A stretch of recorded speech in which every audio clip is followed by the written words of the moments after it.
ಆತ್ಮೀಯ H16 news ಅರ್ಥಾತ್ ಸೀತಾರಾಮ್ಗೆ ಸ್ವಾಗತ. ನಾನು ನಿಮ್ಮವ ಎಂ.ಐ. ಮಲ್ಲಪ್ಪ ಜ್ಯೋತಿ ಅವರು.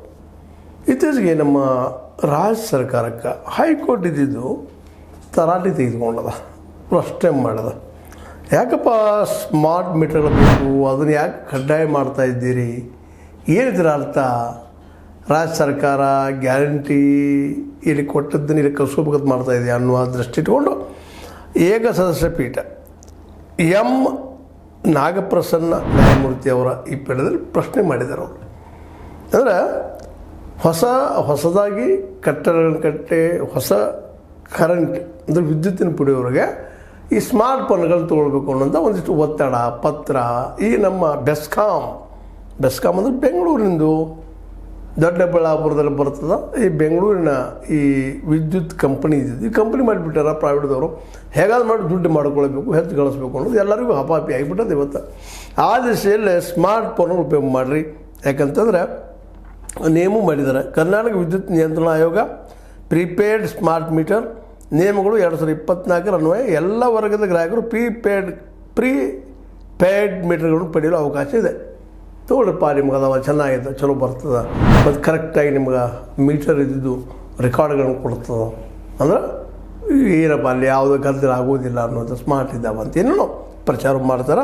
ಅದು ಮತ್ತು ತಾತ್ಕಾಲಿಕವಾಗಿ ತೊಗೊಳಿಕ್ಕೂ ಇಟ್ಟಿದ್ದಾರೆ. ಏನೋ ಒಂದು ಸ್ವಲ್ಪ ಸಂದರ್ಭ ಬಂದಾಗ ಬೇಕಾಗಿತ್ತಪ್ಪ ಅಂತ ತೊಗೊಳ್ರಿ ಅದನ್ನು ಅಂತ ಹೇಳಿದ್ದಾರೆ. ಆದರೆ ಇದು ಏನೈತಪ್ಪ ಪರಿಸ್ಥಿತಿ ಅಂದರೆ ಈ ಮೀಟರ್ಗಳದ್ದು ನೀವು ಡೈರೆಕ್ಟ್ ಅದು KEB ಹೋದ್ಬಿಟ್ರೆ KEB ಅನ್ನೋದಿಲ್ಲ. ಅದನ್ನು ಬೆಸ್ಕಾಮ್ ಆಗಲಿ ಹೆಸ್ಕಾಮ್ ಆಗಲಿ ಮತ್ತು ಅದು ಏನು ಕಾಮ್ಗಳಿದ್ದಾವೆ ಇವ್ರ ಹತ್ರ ಇವ್ರು ನೇರವಾಗಿ ಅಲ್ಲಿ ಸಿಗೋದಿಲ್ಲ. ಹೊರಗೆ ಗುತ್ತಿಗೆದಾರರಲ್ಲ, ಅವ್ರ ಕಡೆ ತೊಗೊಳ್ಬೇಕು ಇವುಗಳನ್ನ. ಅದು 2,000 ರೂಪಾಯಿ ಇದು ಸ್ಮಾರ್ಟ್ ಫೋನ ಈಗ ನಮ್ಮ ಮೀಟರ 10,000ಕ್ಕೆ ಆಗ್ತವೆ ಹೊರ ಗುತ್ತಿಗೆ. ಅವರು ಸಾಕಷ್ಟು ಲಾಭ ಮಾಡ್ಕೋತಾರೆ ಅನ್ನೋದು ಆರೋಪ. ಆ ದಿಶೆಯಲ್ಲಿ ಹೈಕೋರ್ಟ್ ಒಂದು ಮೆಟ್ಟಲು ಹತ್ತಿದಂತಹ ಅದು ದೊಡ್ಡಬಳ್ಳಾಪುರದ TB ನಾರಾಯಣಪ್ಪ ಲೇಔಟ್ ನಿವಾಸಿ ಎಂ ಜಯಲಕ್ಷ್ಮಿ ಅವರು ಹೈಕೋರ್ಟ್ಗೆ ಹೋಗಿದ್ದಾರೆ. ಹೊಸದಾಗಿ ಅವರು ಏನು ಮನೆ ನಿರ್ಮಿಸಿದ್ದಾರೆ, ಅದಕ್ಕೆ ಸಿಂಗಲ್ ಫೇಸ್ನಿಂದ 3 ಫೇಸ್ ಮೀಟ್ರಿಗೆ ಪರಿವರ್ತನೆ ಮಾಡಿಕೊಳ್ಳೋದಕ್ಕೆ ಅರ್ಜಿ ಸಲ್ಲಿಸ್ಯಾರ. ಅದಕ್ಕೆ ಪ್ರತಿಯಾಗಿ ಬೆಸ್ಕಾಮ್ ಅಧಿಕಾರಿಗಳು ಏನು ಮಾಡ್ಯಾರಪ್ಪ ಅದು ಇಲ್ಲರಿ ಸ್ಮಾರ್ಟ್ ಫೋನ್ ಅಳವಡಿಸ್ಕೊಡ್ರಿ ಅಂತ ಅವರು ತಂದು ಹಾಗೆ ಒಂದು 2,000 ಏನಾದ್ರು ಕಿಮ್ಮತ್ತು ತೊಗೊಂಡು ಹೇಳಿದ್ರೆ ಮಾತು ಬೇರೆ. ಇವು ಹೊರಗೆ ಹೋಗಿ ತೊಗೊಳಿದ್ರಿ. ಇದಕ್ಕಾಗಿ ಅವ್ರು ಹೈಕೋರ್ಟ್ಗೆ ಹೋಗಿಬಿಟ್ಟಿದ್ದಾರೆ. ಆ ಒಂದು ನಮ್ಮ ಏನಪ್ಪ ಅಂದ್ರೆ ವಿಜಯಲಕ್ಷ್ಮಿ ಅವರು. ಇದರಿಂದಾಗಿ ಹೈಕೋರ್ಟ್ನಲ್ಲಿ ಇದು ಬಂದಿದ್ದಕ್ಕಾಗಿ ಅದು ಹೈಕೋರ್ಟ್ ಇವತ್ತು ನಮ್ಮ ಎಂ ನಾಗಪ್ರಸನ್ನ ನ್ಯಾಯಮೂರ್ತಿ ಅವರು ಈ ದಿಶೆಯಲ್ಲಿ ಪ್ರಶ್ನೆ ಮಾಡ್ತಾ ಹೋಗ್ತಾ ಇದ್ದಾರೆ. ಎಲ್ಲರೂ ಹೆಚ್ಚು ಹಣ ಕೊಟ್ಟು ಸ್ಮಾರ್ಟ್ ಮೀಟರ್ ಅಳವಡಿಸ್ಕೊಳ್ಬೇಕು ಅಂದರೆ ಬಡವರು ಏನು ಮಾಡಬೇಕು? ಏನು ರೀ ನೀವೇನು ಇದೇನು ತೊಗೊಂಬಂದ್ರಿ, ಇದನ್ನು ಕಂಪಲ್ಸರಿ ಅಂತ ಇಲ್ಲ, ಮತ್ತು ನೀವು ಕೊಡೋದಿಲ್ಲ, ಮಾರಾಟ ಮಾಡೋದಿಲ್ಲ. 2,000 10,000ಕ್ಕೆ ಹೋಗ್ತದೆ ಪಾಪ. ಏಕಾಏಕಿ ಈ ರೀತಿ ಬೆಲೆ ಏರಿಕೆ ಮಾಡಿದರೆ ಹೇಗೆ? ಅಷ್ಟಕ್ಕೂ ಉಚಿತವಾಗಿ ವಿದ್ಯುತ್ ಕೊಡಿ ಎಂದು ನಿಮ್ಮನ್ನು ಯಾರೂ ಕೇಳಿದರು? ಇಲ್ಲೇ ಪ್ರಶ್ನೆ ಮಾಡಿದ್ದಾರೆ ಅವರು. ಇವ್ರಿಗೆ ಹೌದಪ್ಪ, ಸರ್ಕಾರಕ್ಕೆ ಬಂದು ತೊಂದರೆ ಇದೆ, ಏನೋದು ಇಲ್ಲ ಅಂತ ನಾನು ಹೇಳೋದಿಲ್ಲ. ಅದನ್ನು ನಿಮಗೆ ಯಾರು ಇದನ್ನು ಕೊಡ್ರಿ, ಪುಕ್ಕಟ ಕೊಡ್ರಿ ಕರೆಂಟ್ ಅಂತ ಯಾರು ಹೇಳಿದರು? ನಿಮ್ಗೆ ಯಾರೂ ಕೇಳಿಲ್ಲ. ಅದು ಕೊಟ್ರಾಕ ಅದೇನು ಗೊತ್ತಿಲ್ಲ. ಈಗ ಅದು ರೇಟ್ ಸರಿಯಾಗಿ ಹೋಗ್ರಿ, ಸ್ಮಾರ್ಟ್ ನಮ್ಮ ಮೀಟರ್ ತೊಗೊಳ್ರಿ, ಮೀಟರ್ ತೊಗೊಳ್ರಿ, ಒತ್ತಡ ಮಾಡಬೇಡ್ರಿ. ಈಗಾಗಲೇ ಬೆಲೆ ಏರಿಕೆಯಿಂದ ಜನಸಾಮಾನ್ಯ ತತ್ತರಿಸಿ ಹೋಗಿದ್ದಾರೆ. ನಿಮ್ಮದು ಹೊಸದು ಇದೇನು ಮಾಡ್ತಾಯಿದ್ದೀರಿ ನೀವು? ಇದು ಮಾಡೋದು ತಪ್ಪ, ಅದು ಮಾಡುವಂಗಿಲ್ಲ, ಹೊಸ ಮಾಡುವಂಗಿಲ್ಲ ಸ್ಪಷ್ಟವಾಗಿ ಹೇಳ್ತಾ ಇದ್ದಾರೆ. ಇದೆಲ್ಲವೂ ಉಚಿತ ಗ್ಯಾರಂಟಿಗಳಿಂದ ಎದುರಾಗಿರೋ ಸಮಸ್ಯೆ. ನೀವು ಗ್ಯಾರಂಟಿ ಪಡ್ಕೊಳತ್ತಿಲ್ಲ, ಅದ್ರ ಸಲುವಾಗಿ ಏನಪ್ಪ ಪ್ರಾಬ್ಲಮ್ ಆಗಿದೆ ಅಂತ ಕೇಳಿದ್ದಾರೆ. ತಾತ್ಕಾಲಿಕ ಸಂಪರ್ಕಕ್ಕೆ ಮಾತ್ರ ಸ್ಮಾರ್ಟ್ ಮೀಟರ್ ಅಳವಡಿಕೆ ಕಡ್ಡಾಯ ಎಂದು ತಿಳಿಸಿ ಇದೀಗ ಶಾಶ್ವತ ಸಂಪರ್ಕಕ್ಕೂ ಸ್ಮಾರ್ಟ್ ಮೀಟರ್ ಅಳವಡಿಸಿಕೊಳ್ಳಿ ಎಂದು ಒತ್ತಾಯ ಮಾಡೋದು ಯಾಕೆ? ಪತ್ರ ಬರೋದು ಯಾಕಪ್ಪ? ತಾತ್ಕಾಲಿಕವಾಗಿ ಇದ್ದಿದ್ದಪ್ಪ, ನೀವು ಮಾಡಿ ತೊಗೊಳ್ರಿ, ಇಡ್ರಿ, ಕಂಟಿನ್ಯೂ ಮಾಡಿರಿ. ಅದು ಅವ್ರಿಗೆ ಬಿಟ್ಟಂಥ will and wish of the people, current ಕೊಳ್ಳುವವ್ರಿಗೆ ಬಿಟ್ಟಂಥ ವಿಷಯ. ನೀವು ಅದರ ಒತ್ತಡ ಇರುವಂಥದ್ದಲ್ಲ, ಅದಿಲ್ಲ. ತಾತ್ಕಾಲಿಕ ಹೇಳ್ತೀರಿ, ಈಗ ತೊಗೊಳ್ಳೇಬಿಟ್ಟು ಹೇಳ್ತೀರಿ. ಇದರಿಂದ ಕಠಿಣ ಕ್ರಮ ತೊಗೊಂಡಾಗ ಆಗೋದಿಲ್ಲ ಜನಸಾಮಾನ್ಯರಿಗೆ. ಅಸಾಮಾನ್ಯ ಕಡೆ ಮಧ್ಯೆ ತೊಂದರೆ ಇರ್ತದೆ ಯಾರಿಗಾಗಲಿ, ವಿಶೇಷವಾಗಿ ಬಡವರಿಗಂತೂ.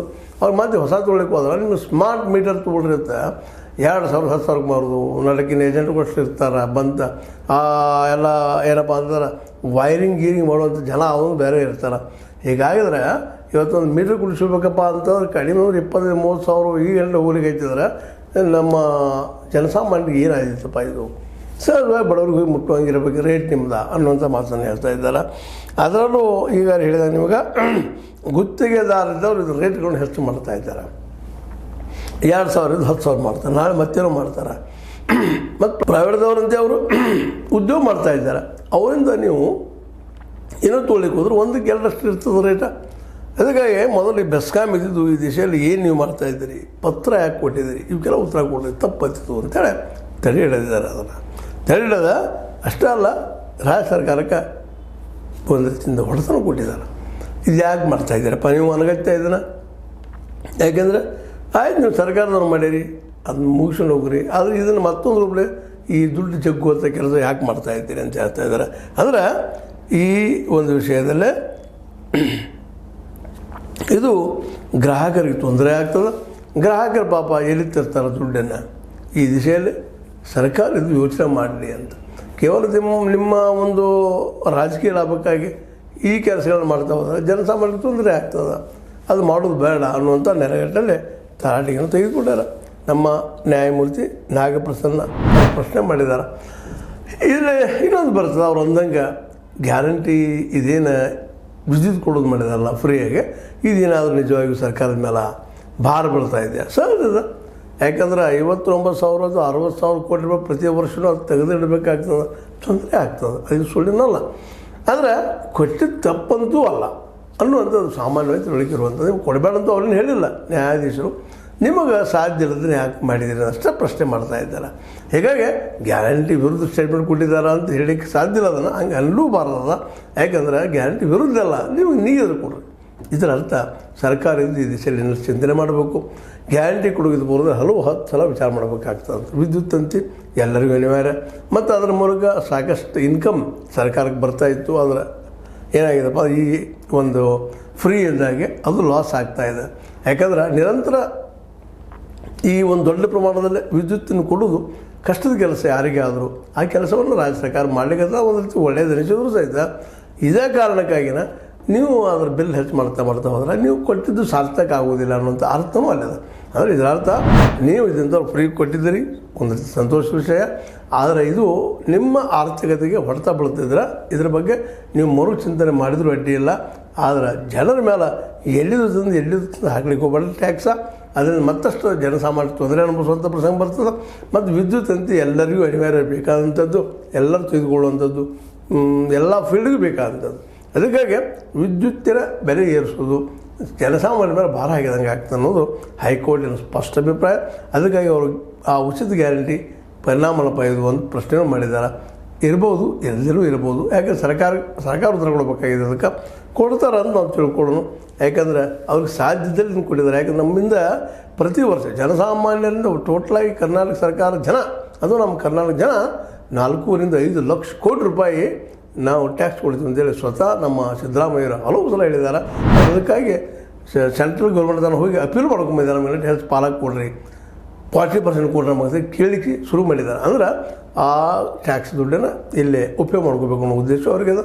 ಇದರರ್ಥ ಒಳ್ಳೆಯದನ್ನು. ಯಾಕೆ ಜನಸಾಮಾನ್ಯರಿಗೆ ಒಂದಿಷ್ಟು ಕಡಿಮೆ ರೇಟದಲ್ಲಿ ವಿದ್ಯುತ್ ಸಿಗ್ತದೆ. ಇನ್ನೂ ಸ್ವಲ್ಪ ಅವರು ಏನಪ್ಪ ಅಂದ್ರೆ ಒಳ್ಳೆಯ ಜೀವನ ನಡೆಸ್ಬೋದು. ಜೊತೆಗೆ ಅವರವರ ಒಂದು ಸಂಬಂಧಗಳಿಗೆ ಇನ್ನೂ ಹೆಚ್ಚಿನ ಬೆಲೆ ತರಬಹುದು. ಜೊತೆಗೆ ಕುಟುಂಬಗಳು ನೆಮ್ಮದಿಯಿಂದ ಬದುಕಬಹುದು ಅನ್ನೋದು ಸಾಮಾನ್ಯ ವಿಷಯ. ಏನಾಗಲಿ ಹೈಕೋರ್ಟ್ ರಾಜ್ಯ ಸರ್ಕಾರಕ್ಕೆ ಈ ಗ್ಯಾರಂಟಿಗೋಸ್ಕರ ಪ್ರಶ್ನೆ ಮಾಡಿದ್ದು ಮಾತ್ರ ಇದು ಸಹಜವಾಗಿನ ರಾಜ್ಯ ಸರ್ಕಾರಕ್ಕೆ ಉತ್ತರ ಕೊಡಬೇಕಾದಂಥದ್ದು ಕೊಡ್ತಾರೆ ಅಂತ ನಾನು ತಿಳ್ಕೊಂಡಿದ್ದೀನಿ. ಯಾಕಂದ್ರೆ ಆಲ್ರೆಡಿ ಸಿದ್ದರಾಮಯ್ಯರು ನಮ್ಮ ಲಾಭದಲ್ಲಿದೆ, ಒಂದು ಸ್ವಲ್ಪ ಸಾಲ ಆಗಿದೆ, ಹಾಗೇನೋ ಮಾತಾಡ್ತಾ ಇರ್ತಾರೆ. ಅವ್ರ ಲಾಭ ಆಗಲಿ ಲಾಸ್ ಆಗಲಿ, ಅದು ಲಾಭ ಆದರೂ ಕರ್ನಾಟಕ ಜನರಿಗೆ ಆಗ್ತದೆ, ಲಾಸ್ ಆದರೂ ಕರ್ನಾಟಕ ಜನರಿಗೆ ಆಗ್ತದೆ. ಇವರೇನಪ್ಪ ಅಂದ್ರೆ ಅಲ್ಲಿ ಇಲ್ಲಿ ಕೊಡ್ತಾ ಇದ್ದಾರೆ. ಅದು ಯಶಸ್ವಿ ಆಗಲಿ. ಮತ್ತು ಅದೇ ಕಾಲಕ್ಕೆ ಎಲ್ಲರಿಗೂ ಸಂಪರ್ಕ ನಿರಂತರ ಸಿಗುವಂಥದ್ದಾಗಲಿ, ವಿದ್ಯುತ್ ನಿರಂತರವಾಗಿ ಸಂಪರ್ಕ ಸಿಗುವಂಥ ಅದಾಗಲಿ ಅಂತ ಹೇಳ್ತಾ ರಾಜ್ಯ ಸರ್ಕಾರಕ್ಕೆ ಹೈಕೋರ್ಟ್ ಪ್ರಶ್ನಿಸಿದ ರೀತಿ ಮಾತ್ರ ಒಂದು ರೀತಿಯಿಂದ ಸರ್ಕಾರಕ್ಕೆ ಎಚ್ಚರ ಪಾಲೇನು. ಬರೀ ಗ್ಯಾರಂಟಿ ಘೋಷಣೆ ಮಾಡೋದಷ್ಟೇ ಅಲ್ಲ, ಅದು ನಿರ್ವಹಿಸೋದು ಅಷ್ಟೇ ಮುಖ್ಯ ಅಂತ ಹೇಳ್ತಾ ಇದು ಇವತ್ತಿನ ಚರ್ಚೆ ಆಗಿತ್ತು. ನಿಮ್ಗೇನು ಅನ್ನಿಸ್ತು? ಇವರು ಹೇಳಿದ್ರೆ ತಪ್ಪದನ? ತಪ್ಪಿದ್ರೆ ತಪ್ಪನ್ರಿ. ಯಾಕಪ್ಪ ಅಂದ್ರೆ ಸ್ಮಾರ್ಟ್ ಮೀಟರ್ಗಳು ಗುತ್ತಿಗೆದಾರಗಳನ್ನ ತಗೋಬೇಕಾಗ್ತದೆ, ಸುಟ್ಟಿ ಆಗ್ತದೆ. ಜನಸಾಮಾನ್ಯ ಲೈಟ್ ಇರೋದು ಹೆಂಗೆ ಅನ್ನೋಂಥ ಪ್ರಶ್ನೆನೂ ಇಲ್ಲದ. ಹೀಗಾಗಿ ಇದನ್ನು ನಿಮಗೆ ಲೈಕ್ ಆಗಿರ್ಬೋದು, ಲೈಕ್ ಮಾಡಿ, ಶೇರ್ ಮಾಡಿರಿ, ಕಮೆಂಟ್ ಮಾಡಿರಿ, ಸಬ್ಸ್ಕ್ರೈಬ್ ಆಗೋದು ನಿಲ್ಲಿಸಬೇಡ್ರಿ. H60 ನ್ಯೂಸ್ ಅರ್ಥದ ಹೇಗೆ ಸಿದ್ದರಾಮಯ್ಯದು ಸತ್ಯದ ಕೈಗಳಲ್ಲಿ ವಂದನೆಗಳು.